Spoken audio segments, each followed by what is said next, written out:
ओरैनोथ'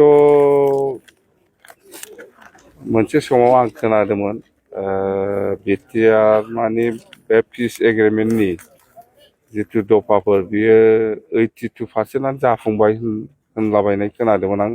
बेसेबां नंगौ नङा जेब्ला आखाइ होगोन अब्लासो बुजिगोन आं। 82% बाथ' 18%ल'सो आंहा मावनांगौआ। दा खोथाया बेसो जेखिजायानो जाया जेसेबां पार्सेन्ट दं मावनांगौ जिखिनि बाखि दं बेखौ आङो सरकारजों रायज्लायनानै सुफुंनो थाखाय आं नाजागोन।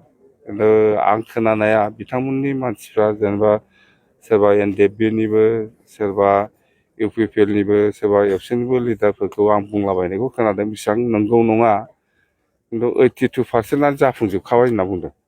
दा 18% दंबावो बेखौ नायनोसै आङो।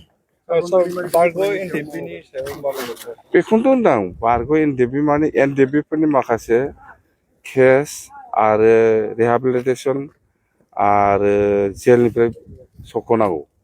बेनि सायाव जोङो जिहेतु सरकार बानायदों सरकारा दायथ' दं, जों सेस्था खालामगोन, जों रायज्लायगोन।